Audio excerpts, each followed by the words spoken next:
11장 1절부터 14절까지 말씀 우리 한 절씩 교독하고 마지막 절 14절은 함께 읽도록 하겠습니다.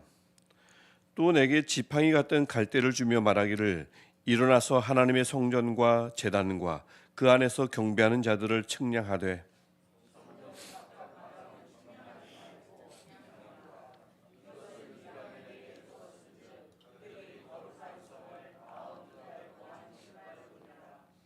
내가 나의 두 증인에게 권세를 주리니 그들이 굵은 베옷을 입고 1260일을 예언하리라.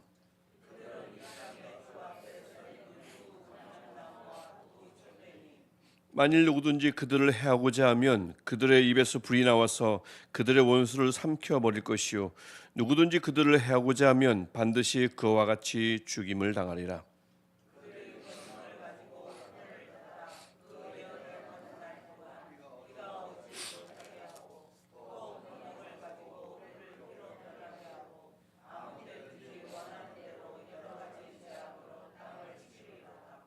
그들이 그 증언을 마칠 때에 무적행으로부터 올라오는 짐승이 그들과 더불어 전쟁을 일으켜 그들을 이기고 그들을 죽일 터인즉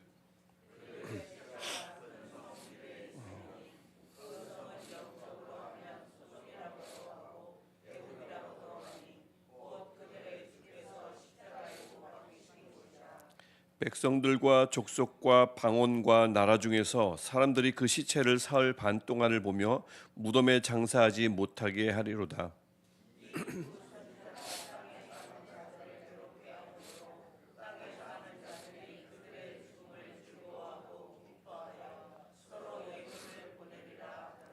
삼일 반 후에 하나님께로부터 생기가 그들 속에 들어가매 그들이 발로 일어서니 구경하는 자들이 크게 두려워하더라.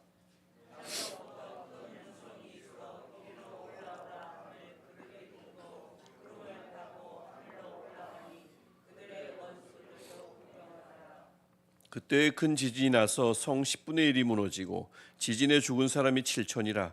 그 남은 자들이 두려워하여 영광을 하늘의 하나님께 돌리더라. 속히 이르는도다.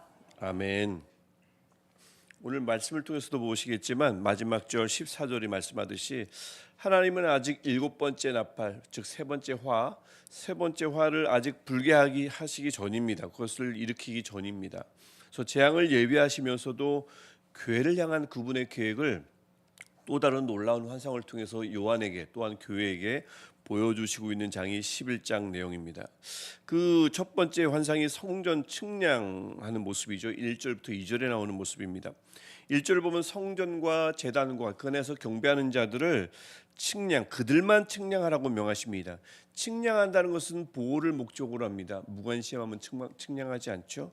보호를 목적으로 한다는 뜻이므로 하나님의 이 성전과 제단과 경배하는 자들은 교회를 가리킵니다. 나중에 또 나오기도 하지만 그래서 하나님께서 교회를 보호하시겠다는 그분의 의지를 이 환상을 통해서 보여주시는 말씀입니다. 그런데 2절을 보면 성전 바깥마당, 이건 역시 성전입니다. 성전이 아닌 것이 아닙니다. 성전 바깥마당도 성전입니다. 근데 그곳은 측량해서 제외시킵니다. 이곳을 이방인에게 넘겨주었고 그들이 그 거룩한 성, 방금 말씀하셨던 바깥마당을 말합니다. 바깥마당, 즉 교회를 말하겠죠. 여기도 거룩한 성을 42달, 3년 반입니다. 3년 반 동안 짓밟도록 하십니다. 2절 말씀이 그렇습니다. 7년이 아닌 3년 반이므로, 즉 완전수가 아닌 3년 반이므로 밖에는 끝이 있으며 길지 않다는 뜻이기는 합니다. 하지만 아무리 그래도 성전을 보호하신다고 측량하라고 말씀하시더니 왜 그 성전 바깥마당은 이방인에게 내어줘 가지고 짓밟히게 하실까요? 그래서 이것을 가만히 보면 이런 뜻이라는 것을 알 수가 있습니다. 좀 전에 성전이나 제단이나 그 안에서 경배하는 자들을 측량한다는 것은 교회의 영적인 보호, 내면적인 보호, 즉 그들의 신앙과 영생이 보호받는다는 뜻입니다. 하지만 바깥 마당은 측량하지 않는다는 것은 교회가 하나님을 거부하는 자들에 의해서 외적인 박해를, 물리적인 박해를 받을 것임을 말씀하고 있는 것입니다. 이는 10장이 말하는 달지만 쓴 복음과 일맥상통하고요. 또한 우리가 2장에서 보았던 서머나 교회는 아시다시피 칭찬만 받은 교회입니다. 신앙을 잘 지켰습니다. 하지만 그들이 어떤 약속을 받습니까? 2장 10절에서 그들이 받은 약속은 너희가 10일 동안 환난을 받으리라.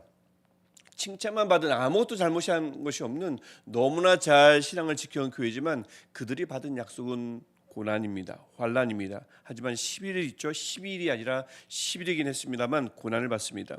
믿음을 잘 지키는 교회, 그리스도인이라도 물리적인 어려움, 외부적인 어려움, 고통을 당할 수 있다는 것을 보여줍니다. 하지만 그럼에도 불구하고 그들의 신앙은 하나님이 기억하시며 하나님이 개입하셔서 보호하실 것임을 오늘 본문이 선포하고 있습니다.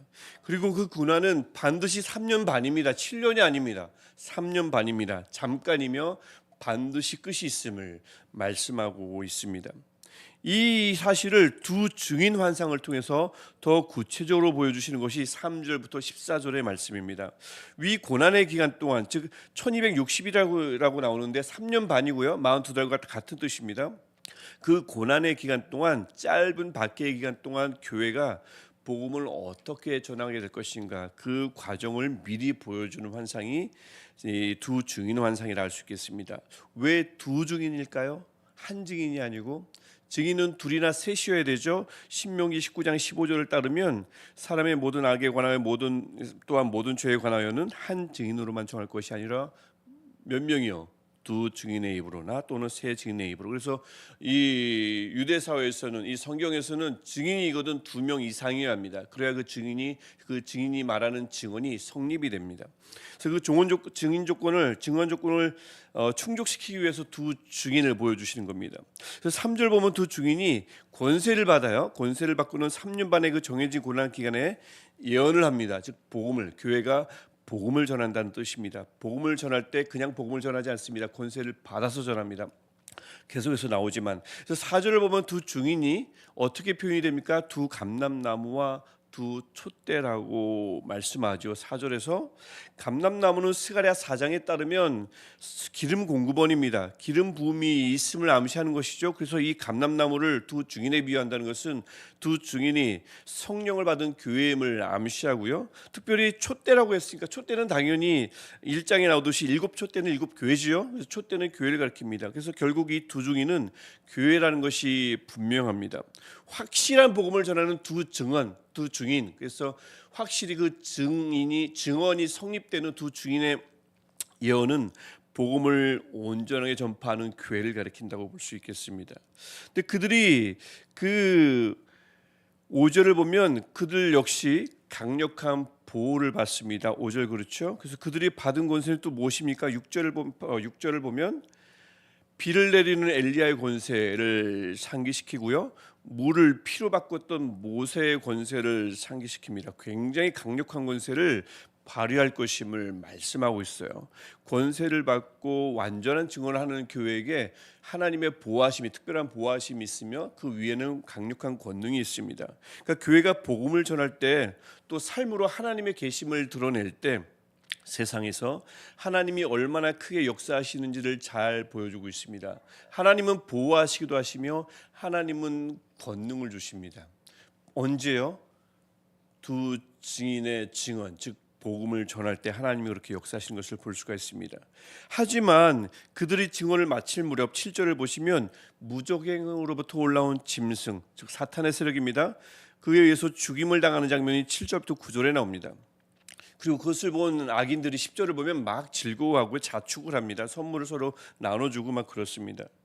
이게 바로 성전 바깥마당이 측량되지 않은 것, 즉 교회가 받는 조롱과 박해를 다시 한번 가리키고 있는 환상인 것입니다. 교회가 그들을 복음으로 세상이 그렇게 깨닫는 거죠. 느끼는 거죠.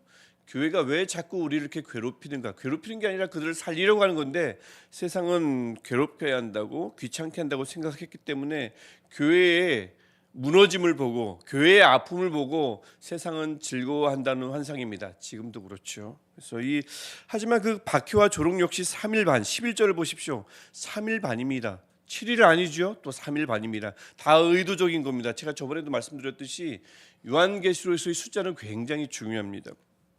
계시록이기 때문에 그렇습니다. 그래서 그들이 전하는 박해와 조롱 역시 일시적이에요. 영원할 것 같지만 일시적입니다. 그래서 그 후에 이 11절을 보면 생기로 인해서 교회 안에 들어간 생기로 인해서 그들이 살아나고요. 그들을 비웃던 이들은 결국 어떻게 됩니까? 두려움에 떨게 됩니다. 11절 발로 일어서니, 발로 일어난다는 것은 마지막 때의 부활을 말씀하는 것이 아닙니다. 신자가 성령을 통해서 얻는 영적 회복을 의미하고 있습니다. 아직 마지막 때는 아직 도래하지 않았기 때문에, 마지막 화가 있지 않기 때문에 마지막 때의 부활을 말하는 것이 아니라 발로 일어난다는 것은 성령을 통해서 얻는 교회의 회복을 말하는 것입니다.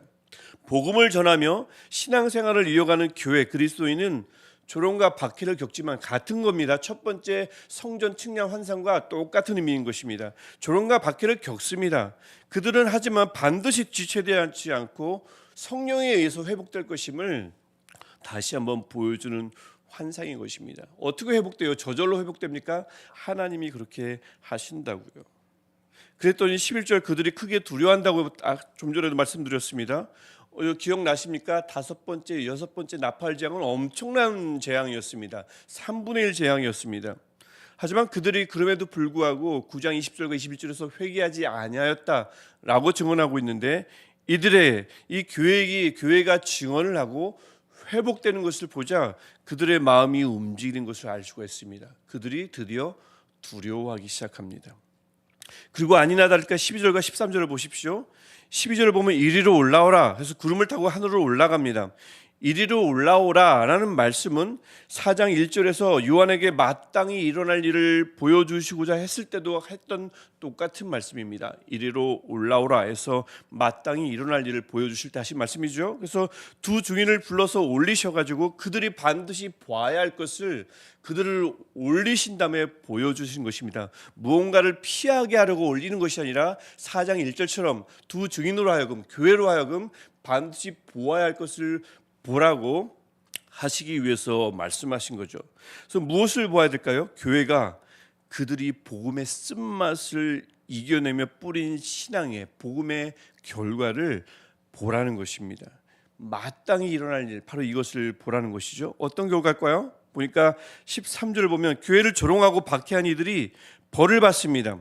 성이 10분의 1이 무너지고 7,000명이 죽습니다. 그러자 드디어 13절 후반에 보면 그 남은 자들이 어떻게 합니까?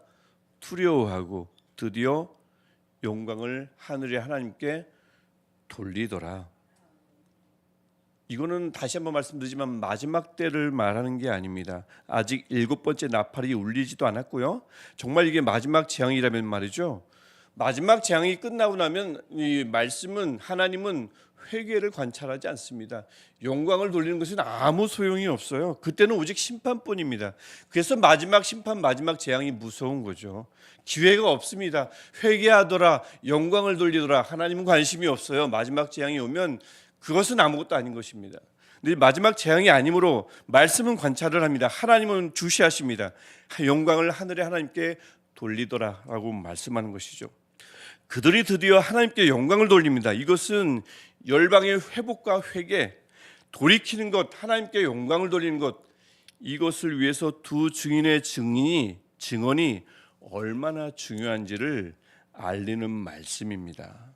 5번째, 6번째 나팔 재앙을 당하면서도 회개하지 않던 이들이, 그들의 상당수가 교회 가운데 계신 하나님을 통해 그 하나님의 복음을 듣고 하나님이 교회를 살리시는 것을 보면서 하나님은 정말 살아계시는구나 라는 것을 교회를 통해서 확인하고 그 하나님을 보게 되고 그 하나님을 두려워하며 영광을 돌리게 되는 것입니다.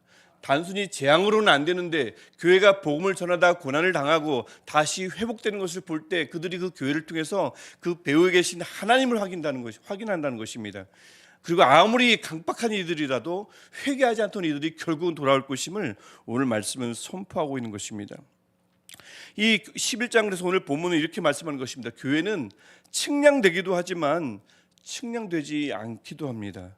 즉 입에는 단 복음이 배에는 쓴 것과 마찬가지입니다.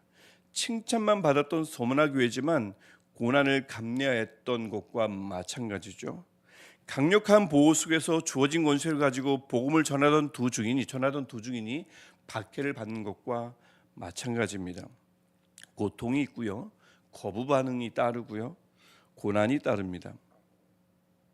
이 고난이라는 것, 언젠가 제가 한번 말씀드린 적도 있지만 세상과 다르게 세상에서 하나님의 살아계심을 드러내려고 그분을 증언하려고 살아가는 삶 자체가 고난일 수도 있습니다. 다르게 살아야 되니까 그렇습니다. 그들과 다른 방법으로 살아가는 이 다른 방법 자체가 하나님을 나의 주인으로 모시고 사는 것 자체가 때로는 고난일 수도 있습니다. 하지만 성전 측량과 두 증인 본문은 우리에게 분명히 말씀하고 있습니다. 그 어려움은 3년 반 또는 그 어려움은 3일 반일 것입니다. 잠시뿐이며 끝이 반드시 있습니다. 반복해서 강조하고 있죠. 세상을 향한 교회 또 우리의 사역이 또 일상에서의 신앙적인 삶이 얼핏 아무 효력도 없어 보이고 이것이 과연 회개를 이끌 것인가 저들은 두려워하기나 할까. 또 살아가다 보면 교회가 아픔을 겪을 때 교회를 조롱합니다. 세상이 조롱합니다. 이래가지고 복음은 전파될 것인가 싶지만 11절에 말씀하듯 발로 일어설 것입니다. 보란듯이 회복될 것입니다. 성령이 그렇게 하실 것입니다. 그리고 하나님을 거부하는 자들이 결국에는 그것을 통해서 하늘의 하나님께 반드시 영광을 돌릴 날이 반드시 올 것입니다. 오늘 말씀이 우리에게 그렇게 증언하고 환상으로 증언하고 있습니다. 교회가 때로는 지는 것 같으나 결국에는 교회가 승리할 것입니다.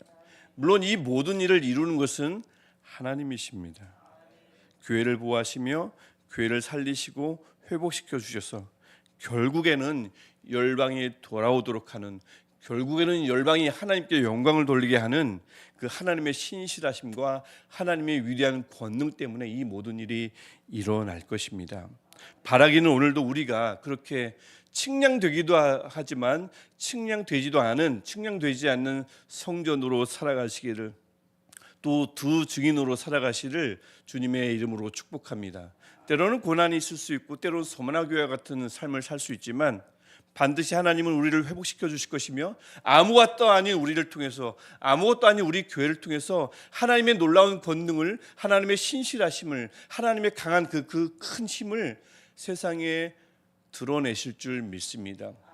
간절히 바라기는 우리의 작은 몸놀림을 통해서, 우리의 작은 예배를 통해서, 오늘 하루의 일상을 통해서 하나님이 그 권능을 드러내시고 우리의 의지와 우리의 지각과는 상관없이 하나님께서 누군가를 일으켜 세우시고 누군가를 하나님께 돌이켜 주실 줄 믿습니다. 요한복음 11장의 환상이 오늘 우리 삶 속에서도 일어나기를 다시 한번 주의 이름으로 축복합니다. 기도하겠습니다. 하나님, 우리를 두 증인 삼아 주셔서 감사합니다. 하나님, 우리를 권세를 주셔서 오늘도 그 주의 복음을 삶 속에서 전하게 하시고 삶의 모습으로 전하게 하시고 우리 얼굴과 우리의 언어로 전하게 하시니 감사합니다. 하나님, 우리는 연약하지만 하나님 우리를 보호하여 주시고 우리에게 권능을 주시는 하나님이심을 오늘 말씀을 통해서 다시 한번 확인했습니다.